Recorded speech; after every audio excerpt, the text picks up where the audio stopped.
Welcome back, ladies and gentlemen, to the August 2nd, 2020 edition of Pro Wrestling Throwdown. As always, I'm Caleb Black, Luke, the Big Dog Williams, and returning from the Chinese sweatshop and letting it locked in is our in-studio producer, the Mighty Max Fury. Max, how was China? Man, they shut the lights out and locked me in. I didn't even know, they didn't know I was there, they forgot or something. I don't know. I was in there for 3 damn days. I chewing on leather, trying to survive. They mistake a certain part of Maxburg. Oh, boy. Godzilla. Get out of here. Guys, it is time to talk about today in wrestling history. Free Mahi Mahi! Who's Mahi Mahi? Today in wrestling history, we got a lot of things to cover. I'm going to go ahead and knock out some of the bigger ones. Some of the deaths we got to address super quickly. Obviously, we lost Regis Philbin, always been a friend of the wrestling business. During his host of the morning show with Kathy Lee. Is that your final answer? It's a shame that we're not going to be able to hear that. I know, it's such a shame. It's such iconic. Like an American television icon. Not without controversy. Has said some questionable things in his day, but but it's Regis Philbin. God rest Regis Philbin. Also, today is the 1-year anniversary to the passing of Harley Race. It's one that I take very personally. Harley was a huge influence when I was a wrestler in my career. Will be missed terribly, terribly. Harley Race was basically the everyman's wrestler. There's always a story about how tough Harley Race was. And there are always stories that like, nah, that didn't happen. And then everybody was there for it, and it completely happened. Best story I ever heard of Harley Race was Mick Foley. He was wrestling Vader, and they're standing backstage, and Harley's like, Mick's like, I want to get color. And Harley's like, can I give you color? Like, can I do that? Yeah. And he's like, yeah, sure, Harley. So, anyways, Vader's beating the shit out of him. It was that match on Saturday night. Yeah. And he throws him to the outside, and he said Harley goes to pick him up to get him with the eyebrow bust, and notice that he's already busted open, and Harley goes... and picks him up and just says he was completely heartbroken. That he didn't get to do it himself. Well, fun fact too, the first American pro wrestler to actually slam Andre the Giant was Harley. Yes. Long before it was Hogan, long before it was famous, it was Harley Race, the only one of 2 men that Andre the Giant admittedly would not fight. Yeah, oh yeah. Haku, because no one should. No one fights Haku. And Harley Race, because no one should. By the time Harley Race pulled the gun on Hogan, I mean, just the stories go on and on and on. What a legend, will be missed. And also, it's sad we go, yeah, that time he pulled that gun on another guy. Such a professional. But also, it's the July 27th was the 20-year anniversary of the passing of Gordon Solie. Hey, Gordon Solie. The original voice of wrestling, long before there was a Tony Schiavone or a Jim Ross or a Dream or the Brain. All of these iconic announcers, there was Gordon. Yep. And he called wrestling completely in the bag every single time he worked. Was blackout hammered drunk. Well, then when he went from the announce booth in early the mid 80s to early 90s, he was a stick man backstage. Yeah. For WCW they would actually he got to the point where as his age progressed and as he got more of his complications with alcohol, they would actually write out his script and he would tweak it and say what he wanted to say about it. But it was Gordon Solie was the first voice of pro wrestling that I remember. And actually, if you remember the original, was it Black Monday or Black Wednesday, when the WWF stole Georgia Championship Wrestling's... Oh, well, they sold the spot. He sold the spot, and they only lasted for 2 weeks. And nobody wrote in to complain about the wrestling. They wrote in feverishly about the fact that Gordon Solie wasn't the voice of the broadcast. Yeah, Vince McMahon was the broadcaster. And that's why ultimately Turner... Well, I don't think it was Turner at the time, was it? No, it was Jim Herd. Yeah, it was Jim Herd. That's ultimately why they took the spot back away from the WWF. But it was because it wasn't Gordon Solie calling the wrestling. What an impressive thing to be able to say. Like, we don't give a shit about the superstars. We want to hear the guy that we... Of course, for you and I, and you as well, and many fans at home, that would have been like tuning into Monday Night Raw in 1997 and being like, oh, well, we don't have Jim Ross calling Raw. It's going to be, fucking Chaz Assblaster. Well, that for you guys, for me, more along the line would have been like tuning into like Primetime Wrestling, which was the predecessor Yeah. to Raw, and Gorilla Monsoon That's what I'm not saying, doing it Monsoon. with Bobby Heenan. Yeah. It's like expecting Jim Ross and getting Michael Cole. That's a great analogy. Or looking for the King and getting Paul Heyman, Paul Heyman, yeah. which y'all had to go through. So, yeah, we had to sit through that one. Maximilian, time to turn the buck over to you. Lay some history on us, brother. Alright. Brother.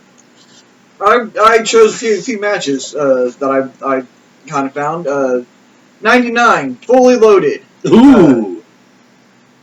Austin versus Taker. Taker. For the first blood match. Yeah. Who won? I believe Taker won, did he not? Taker did win. Yes, he did. Because Kane Kane came in and hard-weighed Austin.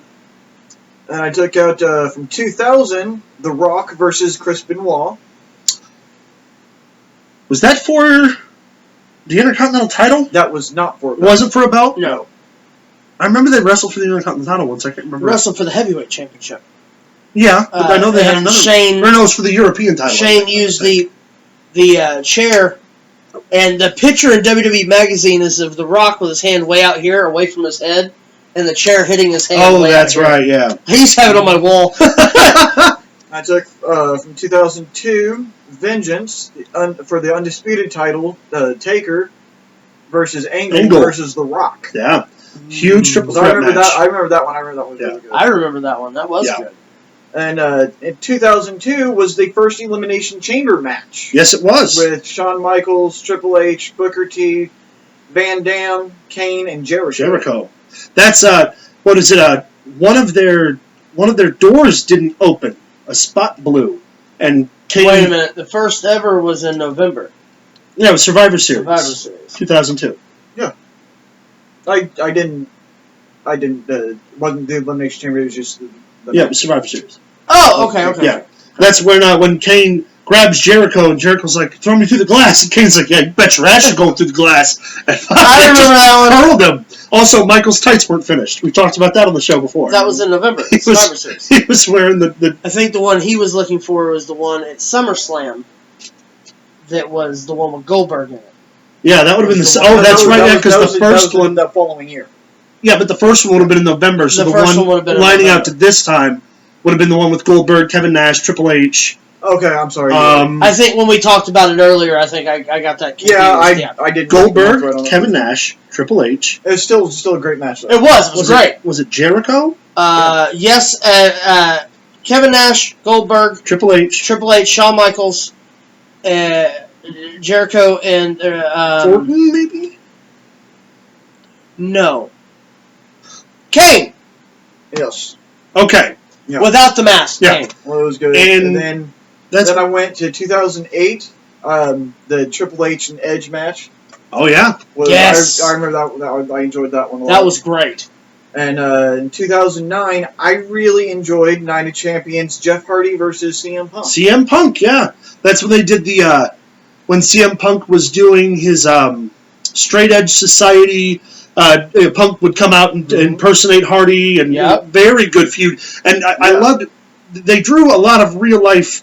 Obvious. I mean, of course, everybody has to bring up Jeff Hardy's, addictions and everything. That's the one time it was done well because of Punk being the straight edge guy. That they're trying to do it with Sheamus now, and it just it failed horribly. Yeah, it got Punk over as a massive heel. The very next pay-per-view from that show was the one that Jeff Hardy ended up retiring. Yeah. And leaving. And WWE. Going back to with TNA. The Undertaker coming back. Yeah. And went back to TNA. Good show. Good shows. Yeah, agreed. I'm always down to watch Jeff Hardy wrestle, though. So. And I'm going to throw out some birthdays coming up. Birthdays! We had, on the 1st, Saturday, was Devon Dudley's birthday, turned 48. Devon! As Get well as Mike Chioda. Hey! Mike Chioda! Happy birthday, turned Mike! 54 on the 1st. Mike. Davey Boy Smith Jr., who is the spitting image of his dad. Oh, yeah, 100%. A little bigger and a little bulkier. Actually, looking at the picture, I thought they had a picture of his daddy rather than him. Yeah, it's pretty close. G.H. Smith. He turned 35 yesterday. Wow. Or today, I'm sorry. 35 years old. Happy birthday, Dave. Austin Theory turned 35 today. Austin Theory is 35 years old. Wow. Really? Yeah. He looks so much younger. He does. Damien Sandow turned 38 tomorrow. He seemed to be older to me. Wow. I am blown away at the fact that Austin That's Theory is crazy. 35. Dean Malenko has a birthday this week. He turned 60. 150? Ooh, you leave the man of 1,000 holds out of this, sir. Armbar. Armbar.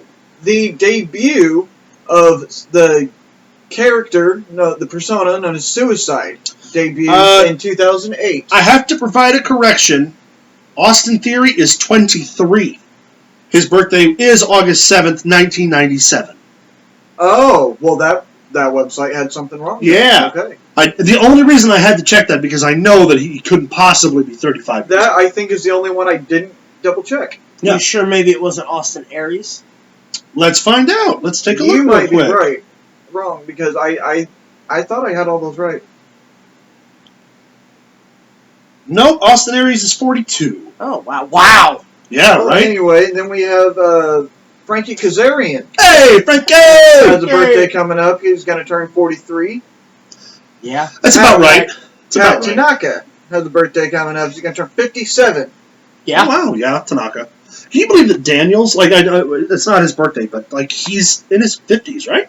Christopher Daniels. Crazy. Jericho's 50. And that is all I got for this week. All right. Well, happy Awesome. birthday Yes. to all you fanciful gentlemen. Hopefully you share Unhappy your Death Day to festivities the and rest Unhappy Death Day. We got a couple of good matches in. Stay tuned. After you like and subscribe, you can leave us a comment down below if there are any birthdays or anything we missed that were special to you during this week in wrestling history, or today specifically. You can find us on Facebook at facebook.com/ProWrestlingThrowdown, and you can send us an email at ProWrestlingThrowdown@gmail.com. And stay tuned, because coming up, it's the Top 5. It's a new segment we added in last week. Hashtag Grandma Donuts. Hashtag get your grandma some donuts. Stay tuned for the Top 5 right after this.